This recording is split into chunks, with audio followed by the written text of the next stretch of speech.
Shalom, shalom, bienvenue et bonne année 2025. Le Seigneur nous a fait grâce et on commence une nouvelle année. J'ai toujours l'habitude de dire que commencer une nouvelle année, c'est comme si le Seigneur nous donnait nous donnait un message que j'ai encore confiance en vous. Et c'est ce que j'ai envie de te dire. Tu commences cette année nouvelle, pas parce que tu es meilleur, pas parce que tu as su comment te protéger, non. Parce que Dieu a encore de choses à faire avec toi. Et le message qu'il t'envoie, c'est que j'ai encore confiance en toi. Je ne sais pas ce qu'était l'année 2024 pour toi. J'aimerais juste te dire, oublie 2024. Nous sommes en 2025. Peu importe ce que tu as vécu, peu importe ce que tu as fait, qui pourrait ne pas te donner la possibilité de te présenter devant le Seigneur. Sache que tout ce que tu as pu faire, Dieu est capable de tout te pardonner. Et d'ailleurs, il n'attend pas notre pardon pour nous pardonner. Le pardon, lui, il est déjà là. Mais c'est nous-mêmes qui devons faire la paix avec nous-mêmes pour aller rencontrer le Seigneur. Alors, en ce début d'année, je vais t'inviter vraiment à passer du temps avec moi dans ces temps de coup de cœur matinal. Ces coups de cœur matinal qui n'est d'autre que celui de personnes qui ont décidé de laisser leur cœur battre pour le Saint-Esprit. Pour dire que chaque matin, quand je me réveille, je me poserai toujours la question de savoir qu'est-ce qui occupe mon cœur en premier. Il y a la possibilité d'avoir autant de choses qui occupent nos cœurs au réveil. Et les choses qui occupent nos cœurs au réveil, c'est ces choses-là qui conduisent notre journée. Donc, il y a possibilité de choisir ce qui va conduire ma journée. Il y a possibilité de refuser, de subir ce qui doit conduire ta journée.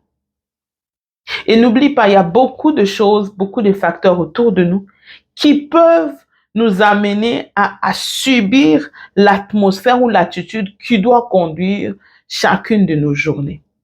Mais la meilleure des choses à faire, c'est vraiment de laisser le Saint-Esprit prendre le contrôle. J'aimerais quand même te parler de quelques facteurs pour que tu comprennes comment est-ce qu'au réveil, nous sommes parfois conduits au réveil par des choses qu'on ne voudrait pas. Mais savoir ces choses-là nous permettra aussi de faire le choix de qu'est-ce qu'on veut, quelle est la chose qu'on veut qu'elle conduise notre journée. Parfois, c'est le rêve. Je vais commencer principalement par le rêve parce que généralement, au réveil, c'est tout ce qui a pu tourner dans notre psyché, tout ce qui a pu tourner dans notre intérieur, l'homme intérieur, les combats, les ceci et tout. On fait différents rêves de tout type. Tu peux faire un rêve de joie. Et au réveil, tu sens que tu es vraiment dans la joie. Tu peux faire un rêve de tristesse, un rêve des morts, un rêve où tu as tout perdu, un rêve d'amertume, un rêve qui dit beaucoup de choses, mais au réveil, tu sens vraiment que tu n'es pas seulement dans la joie. Mais pourquoi je me sens comme ça? Il y en a qui sont superstitieux pour dire que si je me sens comme ça, c'est qu'il y a une mauvaise nouvelle qui va venir. Si je me sens comme ça, c'est qu'il y a une bonne nouvelle qui va venir. Donc, tu te laisses comme ça. Au réveil, tu t'es dit, ah, si je me sens comme ça, c'est parce qu'il y a quelque chose qui va forcément arriver dans la journée. Moi, je vais te dire qu'il y a moyen de ne pas rester là et se dire, je vais attendre. C'est que ces sentiments que je ressens en moi prédits arrivent. Encore faut-il que ça soit toujours des bonnes prédictions ou des bons sentiments. Je t'invite à être celui qui dit, mon coup de cœur matinal, c'est le Saint-Esprit. Peu importe ce que j'ai vu en rêve, peu importe les circonstances autour de moi, ça peut être les enfants, un enfant qui t'a frustré, un enfant qui est dans la rue, un mari, une femme, la famille, les parents, les ceci. Il y a plusieurs facteurs qui peuvent impacter notre attitude et nos sentiments au réveil. Mais il y a moyen de corriger et de faire en sorte que le réveil matinal, le coup de cœur matinal ne soit que le Saint-Esprit. Comment le faire? C'est en disant au Saint-Esprit, Saint-Esprit, il n'y a que toi. Quand tu te réveilles le matin, peu importe ce que tu as vu, peu importe ce que tu ressens, commence par aller comme les dit un livre de Benny Hinn, Bonjour Saint-Esprit. Vas-y au contact avec lui. Ne fais pas comme tout le monde. Au réveil, la première des choses, c'est le téléphone. J'avoue, ça nous arrive tous.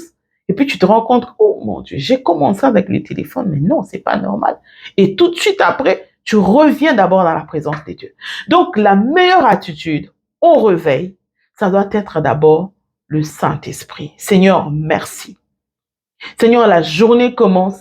Moi, je ne veux pas être affecté par ce que j'ai vu. Quel que soit ce que j'ai vu, je veux me plonger dans l'adoration et dans la louange. Un cœur qui est vraiment dans la joie, comme la Bible le dit, c'est un cœur, c'est comme un festin continuel. Parce que peu importe ce qui arrive autour de toi, mais ton état intérieur, contrôlé par le Saint-Esprit, qui te rend joyeux, peu importe les circonstances, sache que ta journée sera belle. Vous savez, même les personnes qui meurent, ils les sentent. Ils les sentent, mais il y en a qui refusent. Mais il y en a qui acceptent. Tu sens vraiment que tu laisses faire. Moi, j'aimerais t'inviter en cette année 2025, sois celui qui décide de contrôler l'atmosphère de ton cœur dès le matin. Je bénis le Seigneur pour ma famille spirituelle. Nous, on a un département où c'est le PP qui a créé, pour ceux qui sont de la famille CC, comprennent. Le PP, c'est le pasteur principal. C'est un département de ceux qui contrôlent l'atmosphère. En fait, l'idée ici, c'est juste de te faire comprendre que tu n'as pas besoin de subir l'atmosphère. Tu peux le créer avec le Saint-Esprit qui est en toi. Certes, je me suis réveillée triste, je me suis réveillée abattue, je me suis réveillée ceci et cela. Mais est-ce que tu as checké le Saint-Esprit? Est-ce que tu es allé le voir? Aller le voir, c'est passer du temps avec lui. Lui dire merci, lui dire que la journée commence, mais avant de commencer ma journée, j'aimerais d'abord te rendre gloire. J'aimerais d'abord t'honorer. J'aimerais d'abord t'adorer. J'aimerais d'abord tout te donner. Et que cette journée soit réellement conduite par toi. Parce que si tu ne prends pas le contrôle, ça veut dire que ce qui remplit ton cœur, si c'est la tristesse, elle va conduire ta journée dans la tristesse. Et tu vas voir que même les paroles que tu sors, ça sera toujours la tristesse. C'est ainsi que la Bible dit, c'est de l'abondance du cœur que la bouche parle. Ton cœur est rempli de quoi? Si c'est des peurs, tu verras que même si tu veux donner un conseil à quelqu'un, ce sera toujours conduit par la peur. C'est impossible que l'on soit conduit par le Saint-Esprit et qu'on parle avec un sentiment de peur. C'est impossible. Mais si tu commences une journée avec le Saint-Esprit, même les actions que tu poses, ça sera toujours des actions inspirées. Ça sera toujours des actions vraiment inspirées. Tu veux que quoi inspire ta journée? Si tu laisses ces sentiments-là que tu sens de temps en temps qui remontent en toi, ça peut être l'enfant. Ça peut être l'enfant qui te rend triste. Mon enfant et ceci. Cette tristesse-là va conduire ta journée, mon enfant, ou l'inquiétude et tout. Mais est-ce que cette inquiétude-là peut changer quelque chose? Non. La Bible dit, qui de vous, par ces inquiétudes, peut-il ajouter même une coudée? Personne. Si Dieu décide, c'est fini. Dans les inquiétudes, la peur, la tristesse, toutes ces choses ne peuvent rien. Alors, parce que les inquiétudes, les sentiments, tout ce que nous sentons autour de nous ne viennent que pour détruire nos journées. J'aimerais t'inviter à commencer cette année avec un coup de cœur matinal. Laisse ton cœur battre au rythme du Saint-Esprit. Quand il dit oui, tu dis oui. Quand il dit non, tu dis non. À gauche, à gauche. Et pour ça, il faut que tu commences la journée avec lui. Et il va remplir ton cœur de telle sorte que tout ce que tu vas faire, ça sera lui qui t'inspirera. Et tu vas voir que peu importe les challenges que tu as de la vie, le ceci et cela, tes paroles vont être vraiment dirigées par le Saint-Esprit. Et le Saint-Esprit, plus tu commences avec lui la journée, plus celui qui prend le contrôle, tu vas voir que une certaine sensibilité va commencer à venir. Tu vas commencer à être attentif. Tu vas commencer à voir les choses d'une autre manière. Et ça va faire de toi un homme différent.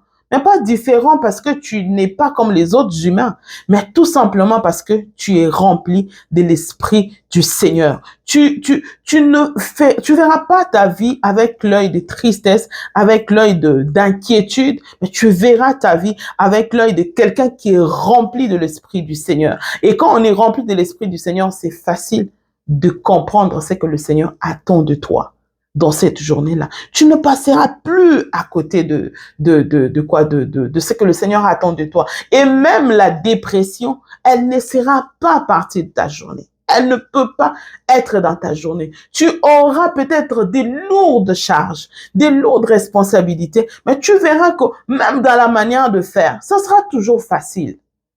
C'est pas parce que tu en as tellement la force, non, parce que tu as laissé le Saint-Esprit conduire ton cœur, remplir ton cœur et conduire ta journée. Ça fait toute la différence. Sois celui qui reste concentré sur ce que le Saint-Esprit est capable de faire pour toi.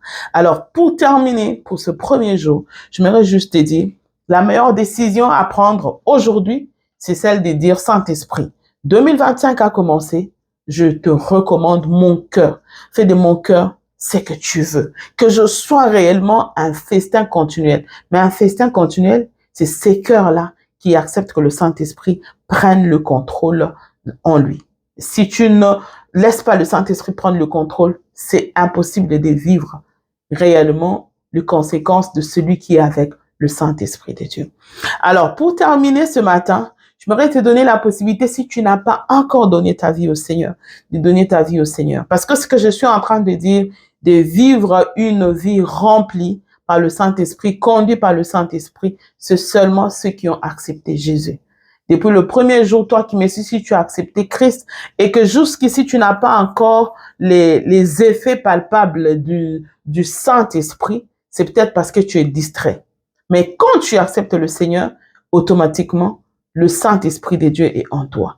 Et si tu me suis et que tu n'as pas encore accepté le Seigneur, tu vas faire cette prière avec moi. C'est pas une prière kilométrique ou quoi, mais c'est une prière qui, si elle vient du fond de ton cœur, elle fait de toi enfant de Dieu. Et désormais, le Saint-Esprit de Dieu va habiter en toi. Et aussi, au réveil comme nous, tu vas te réveiller avec un cœur qui bat comme pour le Saint-Esprit. Et ainsi, le Saint-Esprit te remplira et conduira ta journée. On va faire la prière. Seigneur Jésus, je voudrais t'accepter en ces jours comme mon Seigneur et mon Sauveur. Merci d'avoir accepté de mourir pour moi à la croix et merci de me pardonner. Ma vie passée, je l'oublie. J'accepte d'embrasser ces chemins nouveaux. Comme il est écrit, tu es le chemin, la vie et la vérité. Je voudrais que la vie que tu es, je voudrais que la vérité que tu es, je voudrais que le chemin que tu es devienne mon Seigneur et mon Sauveur. Dans le nom de Jésus, merci de m'accepter comme ton fils, merci de m'accepter comme ton enfant et marche avec moi. Au nom de Jésus, amen. Si tu as fait cette prière, tu es désormais enfant de Dieu. Seulement ces quelques mots, tu es désormais enfant de Dieu et tu as tout le droit de demander au Seigneur de l'aide dans toutes les dimensions de ta vie. Et au réveil, n'oublie pas, on commence avec le Saint-Esprit. Que le Saint-Esprit devienne le coup de cœur matinal. Ainsi, nos journées seront vraiment différentes et belles. Que le Seigneur nous bénisse. On se rencontre demain à 6 heures. Que le Seigneur nous bénisse.